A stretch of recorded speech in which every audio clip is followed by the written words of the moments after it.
Home sweet home. Arch Madness and Dorsey.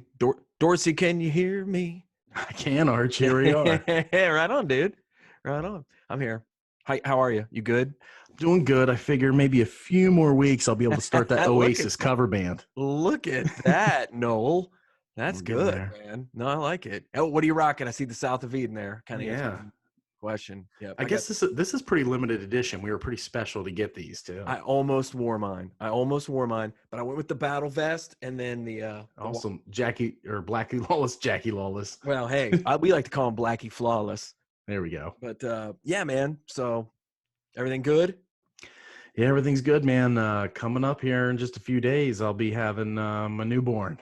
Oh my goodness, Dorsey. Two I know. boys. You're gonna have two boys. Well, I do too, and it's good luck, bro. I Good know. luck.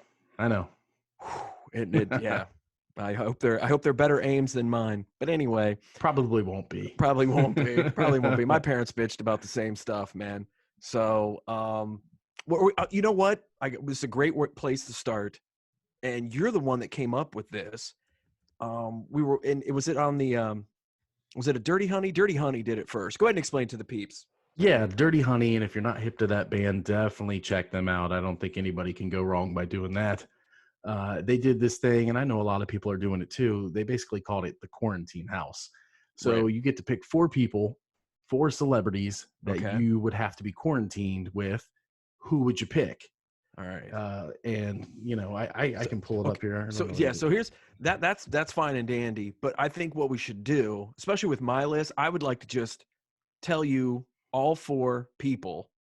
All is. right, because as soon as you said that, I wrote my list down. Okay, I Okay. wrote my list down, and then I looked at my list because I was just pretending like I had this Rolodex where I could call anybody I wanted, and they had to do it. I mean, they had, you know what I mean? They had to come. Not at my house. We're not doing this at our house stores. We're gonna do it somewhere else, like out in, we'll go out in Hollywood or something and do this. Okay, so you tell me your 4, then Okay. I'm gonna give you a clue, and then you have to guess my 4. Okay, fair enough. So here's the deal. I wrote my 4 celebrities down. Okay, I wrote them down, and then I looked at it, and I'm like, "There's no way. There's absolutely no way that this would implode immediately." All right, here we go. Okay, All right. so, Great. and then I'll kind of tell you, and I gave a couple scenarios of why it would implode. So here we go. David Spade, All right. Ace Frehley, Okay. Willie Nelson, and All right. David Lee Roth. Okay. Oh my God. I know, right? Right. So I did it. It was real organic. I wrote down the 4 names, and then I just looked at them, and I'm like, "There's no way. There's absolutely no way this would work." Number one, it would implode immediately because could you imagine like a high Willie Nelson trying to figure out what David Lee Roth was talking about? All right, there's one scenario. Spade just making fun of everybody. Okay. Right. And then you and I have seen it firsthand, Dors.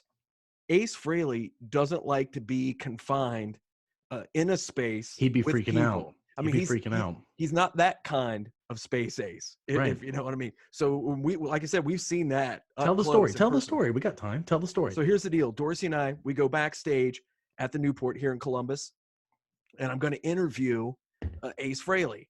This was just like a big moment, right, Doris? How many people did we bring backstage? And the Newport is a small club here, but the backstage is legendary for being just super tiny, okay? So what would you say? How many people were in this little room? I think at one point, at the original point, there were 6 people because you had the people there from Promo West recording it for you too. Right. So there was a couple camera guys, yourself and Ace. There was the marketing person from Promo West, and there was myself and I think Greg Stahl. So about 6 people. Stahl was there too. Okay, cool. Right. So Ace walks in with his handler, okay? Turns around immediately and gets out. Right? Do you remember? And everyone's like, yeah, Ace, I do Ace, remember. Ace. I do remember. Like, so then we find out that like everybody had to leave except the cameraman and me. Yeah. And that was it. And they're like, look, Ace doesn't like a bunch of people in a room like this. And it was pretty small. It was small and it was crazy. And that was when a Speedway bathroom. I also got my Ace Frehley tattoo. He did the tattoo, his eye makeup on my arm. So it was well worth the we didn't mean to shock him, Dorsey. So anyway, those are my 4. David Spade, Ace Frehley, Willie Nelson, David Lee Roth. I think it would last. Maybe. Do you think, Doris? Do you think it would implode? Well, I mean, will any of these last? Seriously. No. And I tell you what, I think like me and Spade would be kind of cool and just chill out. I think Willie, he'd chill out with us, right? I just Yeah. think You Roth guys and would be Fraley, chilling out, all right. right? I just think Roth and Fraley it would be an absolute just shit show. So It would either all be right, so horrible or they'd become best friends, and then Ace would play guitar for Dave.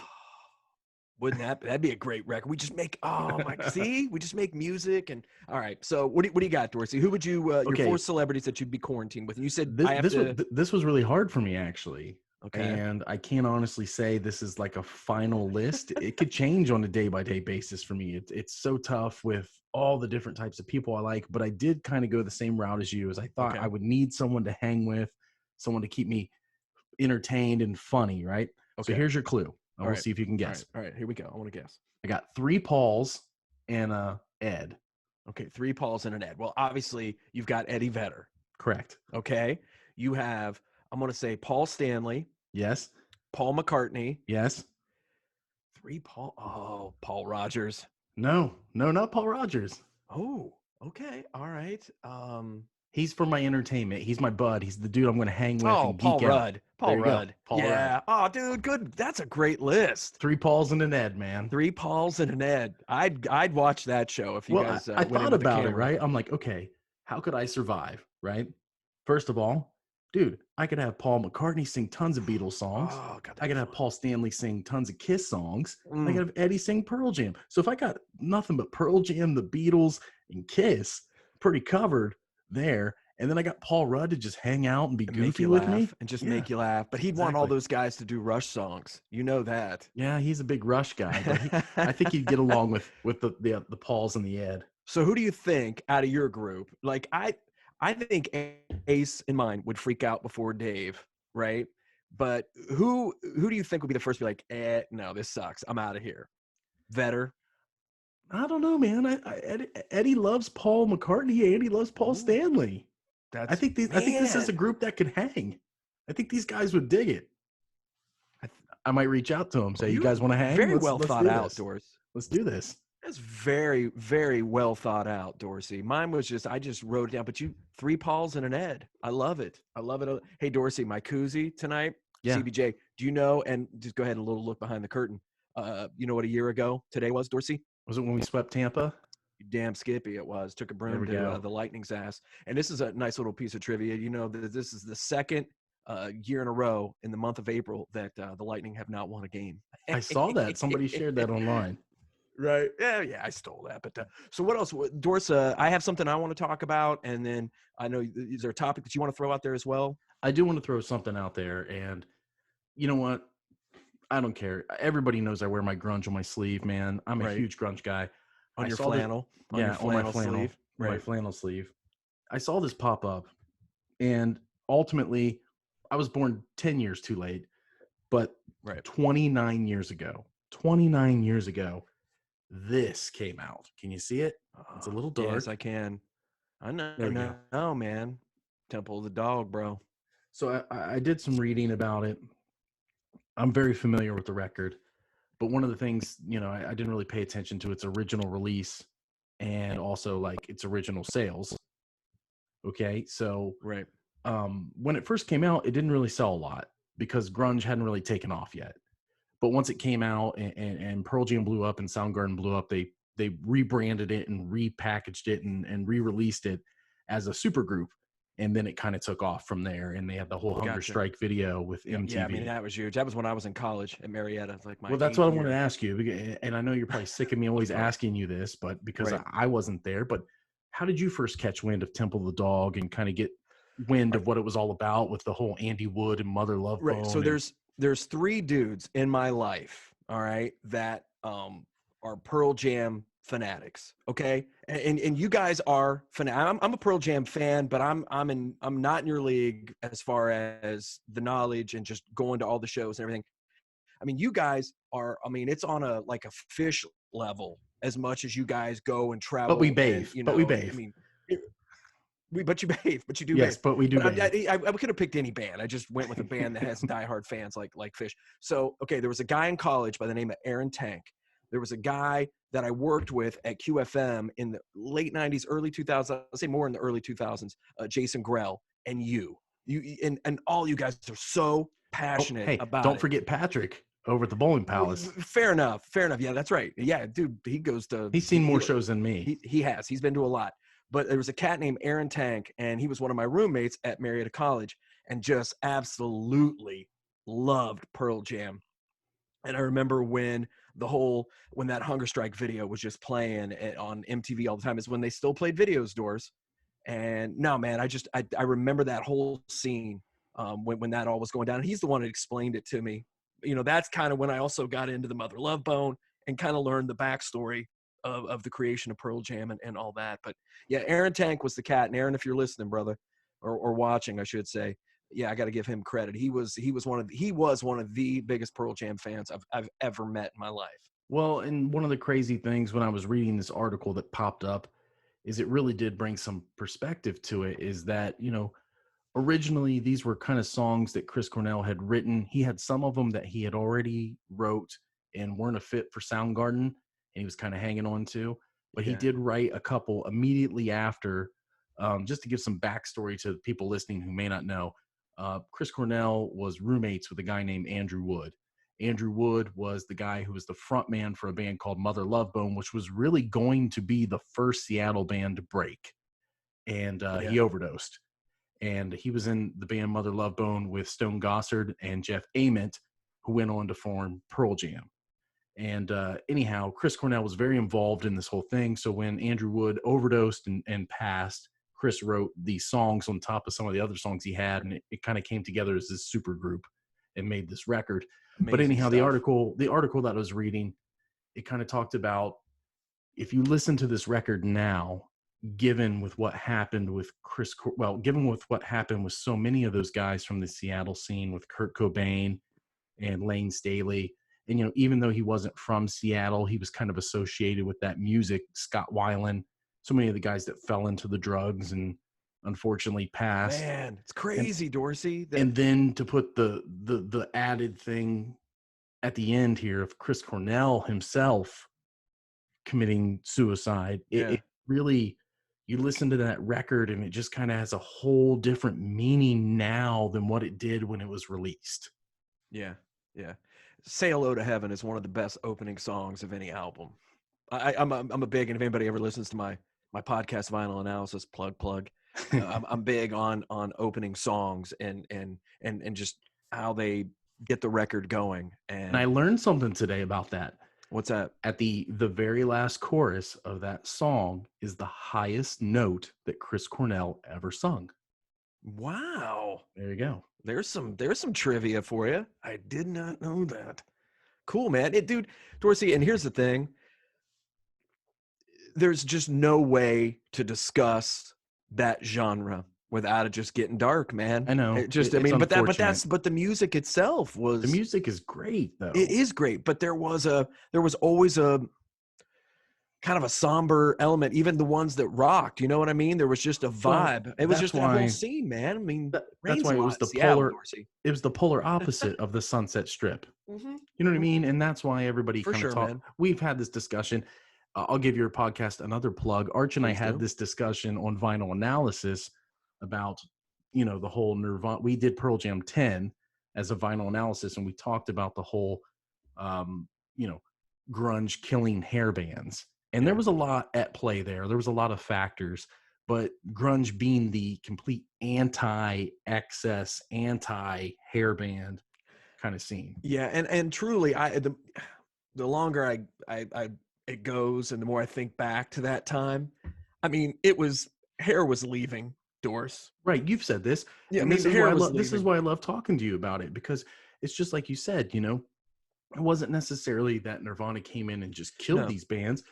It was at the end of the line anyhow for that scene because of some of these guys. Yeah, and as far as the hair scene goes, I mean, you can look to even what Guns N' Roses kind of turned into that With whole Use scene. Your It was, Illusion 1 and 2. yeah, and I always I say, look, man, Lars Ulrich and James Hetfield, Dave Mustaine, and then also, when you look at the early '90s, with Pantera and stuff like that. I mean, trust me, they were doing as The much tide was damage. turning. The tide They were was doing, turning. yeah, especially in hard rock, but they were doing as much damage as Eddie Vedder or Kurt Cobain could have ever done. You know what I mean? There was still the options. It was, as much as I love that music, there was music coming down the line that was just making it a little less Right. It's kind of like, palatable, or it's I don't want to say it was made it silly, because it's not. I love that music, but well, Nirvana and Nevermind and Kurt Cobain, they get all the credit.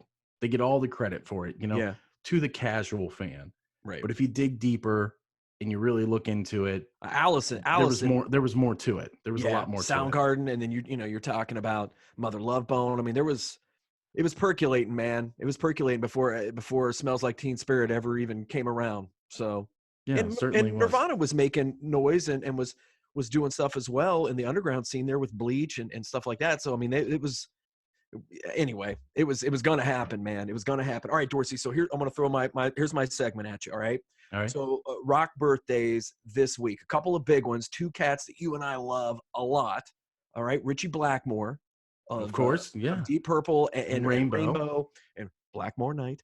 But yeah, 75 years old this week. And then Phil Mogg, the singer for UFO, 72 years old this week. So amazing for a 72-year-old.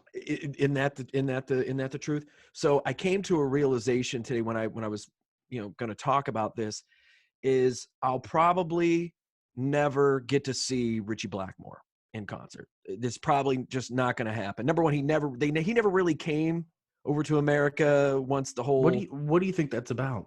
I don't know, man. There's other guys like that. I mean, how many times has Gilmore been over here? He doesn't come over here anymore. And when he does, I mean, they just hit the big markets. I mean, Jeff Lynne was that way as well, if we want to go that route, where he would just hit the big cities. Now ELO went on a tour and stuff, but I mean, a lot of these guys they stay over there, and that's it. That's where they play. They'll, a couple times a year or whatever.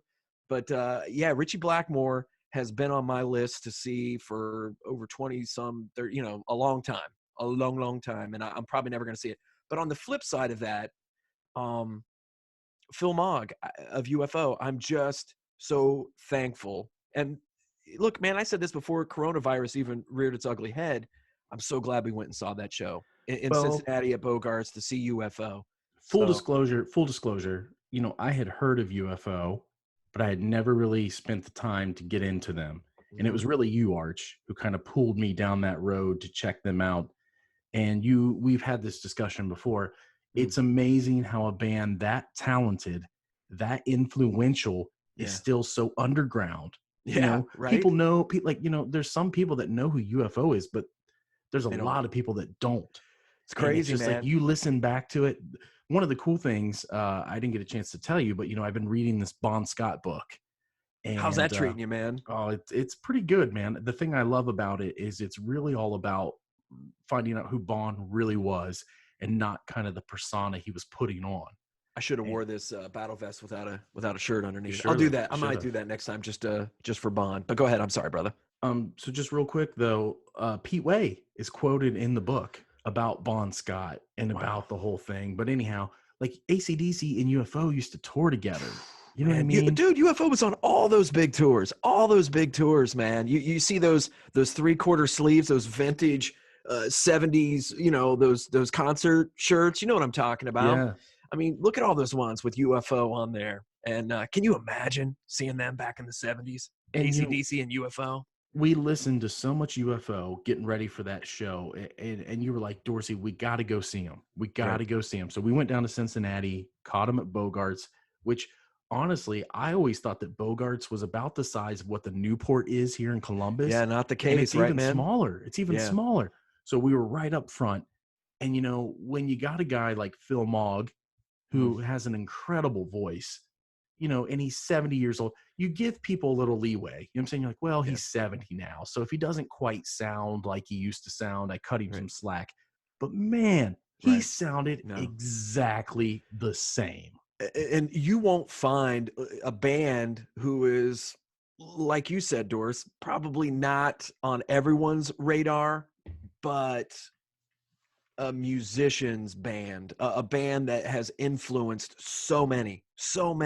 You look at Pete Way, the bass player for UFO.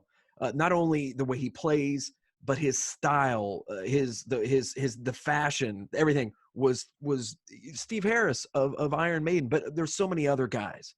Even Brian Wheat from Tesla and the bass he plays. I mean, all these guys, worshipped at the altar of Pete Way. Then you look at Phil Mogg, Joe Elliott of Def Leppard. I still contend John Waite. I see a lot of what John Waite did. I mean, I regard him as one of the better singers in rock as well with the stuff with the babies. But you look, there's some Phil Mogg there, Michael Schenker at guitar. Michael Schenker. There's no Dave Mustaine. There's no Kirk Hammett. There's no. I mean, as far as the thrash scene and just the metal scene and who he influenced, this band had such a reach and touched so many musicians. It really is amazing, and what a great band! I'm just so glad we got to hear Phil there one more time. I'm imagining one more time. I don't know how this is all going to work out, and I just read where Wacken, the open air festival. I don't know if you saw that, Doors. I did. But it's not happening. That's the first weekend. Now Germany's a whole other scene. Europe's a whole other scene right now than kind of us, I guess. I'm just kind of reading into this from what I see in all these articles and stuff. But it sounds like, hell, dude, that's the first, because Wacken's usually the first weekend of August. So it'd be like sometimes the last couple days of July and then in August, and they're already saying no. I've seen a lot of, I've seen a couple different sources come out and say that we're not going to have big concerts, right? Big concerts, big ones, until next year, right? And it's just like, man, I really, really hope they're wrong. Me really too, man. Me too. Really and that's what's kind of hit me with some of this, because that's what kind of puts things in perspective with Richie Blackmore. I was just like, well, because we've been talking the last couple of years, like, man, because it looked like he was kind of getting Rainbow back together, and stuff. So it was like, oh, here we go. We might have a chance, Dorsey, and we were lucky enough to go see UFO. But there's some of these other bands. And I don't want to get off on a tangent here, but I was watching. It was a Facebook Live with John Schaefer of Iced Earth. It was earlier this week, and I just absolutely love that guy. I love that band, and we get it, Archie. We know you love Iced Earth, but no, he was just such a straight shooter, and he was kind of giving some truth, feeding us some truth there, and just said, hey, look, a lot of these bands are not going to survive this. A lot of bands aren't going to survive this. He said, now the bands who've been around a while, the established bands, he said, we've been doing this for 20 some years, close to 30 years. We're okay. We can hang, we can, weather the storm a little bit. And so will these other bands. But Doris, there's those middle of the road bands. You don't know, man. You don't know.